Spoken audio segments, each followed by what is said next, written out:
প্রিয় ভাইরা, তো এখনকার চলমান বিশ্বের ইকোনমিটা হচ্ছে সুদ ভিত্তিক। এই কারণেই ইকোনমিক সমস্যাগুলো, মন্দাগুলো, স্যাংশনগুলো, করাপশনগুলো এগুলো সুযোগ থেকে যায়। আদারওয়াইজ ইসলামিক ইকোনমিক সিস্টেম পরিপূর্ণরূপে থাকলে এই সমস্যাগুলো হতো না। রমজান মাসে ওয়াদা নাম্বার 5, কয়টা ওয়াদা করছেন এই পর্যন্ত ভাই? 4টা। ওয়াদা নাম্বার 5 হচ্ছে রমজান মাসে যার যার জাকাত ফরজ হয়, জাকাত অবশ্যই জাকাত আদায় করে দিবেন ইনশাআল্লাহ। করবেন কি না? আপনারা কি মনে করেন যে নামাজই খালি ফরজ, জাকাত ফরজ না? জাকাত ফরজ না? যে কেউ যদি মনে করে নামাজ ফরজ, জাকাত ফরজ না, সে ব্যক্তি কাফের। হ্যাঁ, আমার ফতোয়া না, যে কোনো আলেমকে জিজ্ঞাসা করেন না, যে কোনো মাযহাবের আলেমকে জিজ্ঞাসা করেন, যে কোনো মাযহাবে, মান ফাররাকা বাইনাস সালাতি ওয়াজ যাকাত, যে ব্যক্তি সালাত এবং যাকাতের মধ্যে পার্থক্য করে সে ব্যক্তি মুসলিম মিল্লাত থেকে খারিজ হয়ে যাবে। আবু বকর সিদ্দিক রাদিয়াল্লাহু আনহুর যুগে কিছু মানুষ যাকাত দিত না, দিতে চায় নাই। আবু বকর সিদ্দিকের মতো নরম মানুষ না মনে হয়, নরম মানুষ নামাজে দাঁড়ালেই ঝরঝর করে কান্না শুরু করেন, নরম মনের মানুষ, তিনি যাকাত অস্বীকারীদের বিরুদ্ধে যুদ্ধ করলেন। ইতিহাস পড়ে দেখেন। তারপরে তারা ভয়ে যাকাত দেওয়া শুরু করলেন। একজনের বিরুদ্ধে অ্যাকশন নেওয়া হয়েছে, বাকিরা ভয়ে যাকাত দেওয়া শুরু করেছে। রাষ্ট্রীয় কোষাগার সমৃদ্ধ হলো। মুসলিমরা কি ওই সময় সুদের মধ্য দিয়ে রাষ্ট্রীয় কোষাগার বৃদ্ধি করতো? যাকাত ছিল, গনিমত ছিল, সাদাকা ছিল, ব্যবসা ছিল, কৃষি ছিল, এইগুলোর মধ্য দিয়ে তারা সমৃদ্ধ হতো। আর এই সমৃদ্ধি দিয়ে আমরা প্রায় 1200 বছর বিশ্ব শাসন করেছি। কত বছর? 1200 বছর আমরা বিশ্ব শাসন করেছি।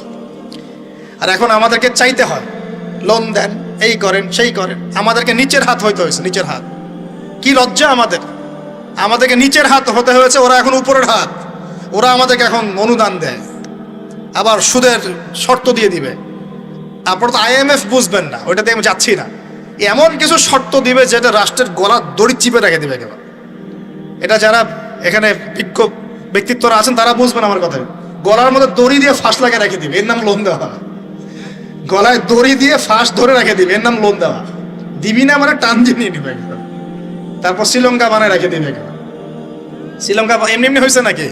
ওর গলায় আগে রশি পরাইছে, নে তুই নে, এগুলো সব নে। রশি আস্তে আস্তে টান দিছে দিয়ে এক পর্যায়ে যখন দেখছে এ তো আর আমার কিছু শোধ করতে পারবে না, টান দিয়ে সব নিয়ে নাও, দেউলিয়া শেষ নাই।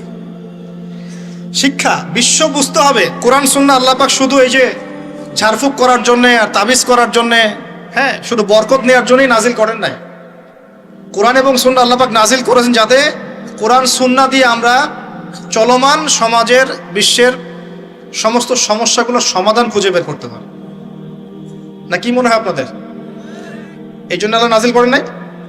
আমি একটা আয়াত বলি তাহলে বুঝবেন। আল্লাহ বলছেন সূরা নাহল আয়াত নাম্বার 89, সূরা নাহল আয়াত নাম্বার 89 আল্লাহ পাক বলছেন বিসমিল্লাহির রহমানির রহিম, ওয়া নাযালনা আলাইকাল কিতাব, হে নবী আমি আপনার প্রতি এমন একটা কিতাব নাজিল করে দিয়েছি, মানে কোরআন, তিবিয়ানান লিকুল্লি শাই, যে কিতাব প্রতিটা বিষয়কে ব্যাখ্যা করবে ইনশাআল্লাহ। ব্যাখ্যা করে কিনা? কোরআন প্রতিটা বিষয়কে ব্যাখ্যা করে কিনা? ওয়া হুদান, এবং কোরআন হবে আমাদের জন্য হেদায়াত, মানে পথনির্দেশ, গাইডেন্স। ওয়া রাহমাতান, এবং আল্লাহর পক্ষ থেকে রহমত, দয়া। ওয়া বুশরা লিল মুসলিমিন, আর মুসলমান জাতির জন্য এই কোরআন হচ্ছে সুসংবাদ। বলে সুবহানাল্লাহ।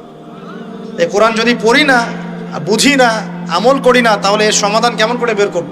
আল্লাহ পাক আমাদেরকে এমন ওলামায়ে কেরাম দান করুন, এমন প্রজন্ম দান করুন, এমন যুব সমাজ দান করুন, এমন নেতৃত্ব দান করুন যারা কোরআন এবং সুন্নাহর জ্ঞান দিয়ে পুরো বিশ্বটাকে শাসন করতে পারবে ইনশাআল্লাহ। আল্লাহ পাক, আমি দোয়া করি আল্লাহ পাক আমাদের ঊর্ধ্বতন কর্তৃপক্ষ সহ সবাইকে এমন হেদায়েত দান করুন যে হেদায়েতের আলোকে তারা কোরআন সুন্নাহর কাছে এমনভাবে আত্মসমর্পণ করবে যে ওই হেদায়েতের আলো নিয়ে, ওই আলোর মশাল নিয়ে ইনশাআল্লাহ বিশ্বটা জয় করবে ইনশাআল্লাহ। এমন প্রজন্ম আসবে ইনশাআল্লাহ। যদি এই এস্টিমেশনগুলা, প্রেডিকশনগুলা ফলে, এরকম প্রজন্ম যে আসবে এটাও একদিন ফলবে ইনশাআল্লাহ। তাহলে আমরা নিয়াত করতে পারি কি, 7 নাম্বার ওয়াদা করতে পারি যে আমরা সবাই কোরআন এবং সুন্নাহর ইলমটা অর্জন করব ইনশাআল্লাহ। কমপক্ষে বেসিক কিছু জ্ঞান অর্জন করব ইনশাআল্লাহ। আমি বলছি না যে সবাইকে মুফতি হওয়া লাগবে, সবাইকে দায়ী হতে হবে, সবাইকে একদম মুফাসসির হতে হবে, এটা জরুরি না, এটা মানুষ পারবেও না।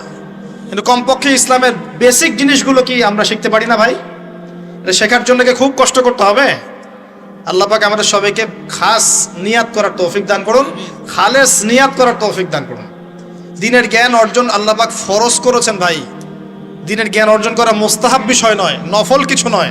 তালাবুল ইলমি ফরিদা আলা কুল্লি মুসলিম, প্রত্যেক মুসলমানের উপরেই দিনের ইলম অর্জন করাটা ফরজ। এটা কি নফল? আমরা নিজেরা অর্জন করব, আমাদের সন্তানদেরকে শেখাবো, মা বোনদেরকেও শেখাবো ইনশাআল্লাহ। মা বোনদেরকে শেখানো লাগবে না ভাই? খালি চুলাই ঠেলবে সারা জীবন? নাকি দিনের কিছু জ্ঞান অর্জন করাতে হবে? নাকি করাতে হবে না? আল্লাহ পাক আমাদের সবাইকে আদর্শ ইসলামিক পরিবার দান করুন বলি আমি। যে কথা বলতে এসেছি গভীরে চলে গেছিলাম। আপনারা যাকাত দিয়েন রমজান মাসে, আল্লাহর ওয়াস্তে যাকাতগুলো দিয়ে দিয়েন এবং আল্লাহর ওয়াস্তে একটু ওয়াদা করেন আর যাই করেন অর্থনৈতিক জীবনে সুদের সাথে সম্পৃক্ত হবেন না। হবেন?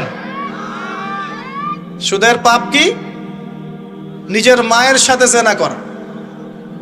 এই হাদিস কেউ শোনায় নাই ভাই? সুদের পাপের 70টা বা 73টা শাখা আছে।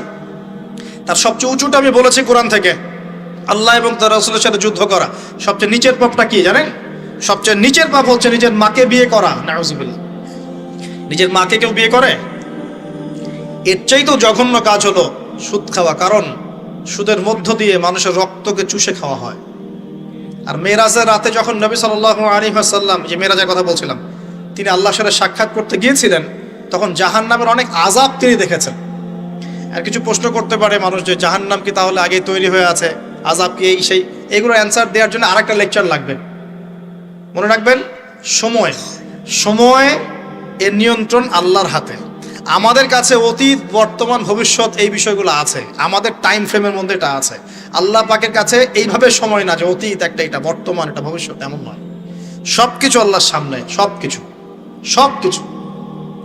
আমরা যেখানে ঘুরি, এই সৌরজগতে আমরা ঘুরছি, এই যে ওয়াজ করছি যখন আমরা, এখনো জমিনটা ঘুরছে কিনা? আমাদেরকে নিয়ে পৃথিবী ঘুরছে শূন্যের মধ্যেই। সুবহানাল্লাহ বলেন।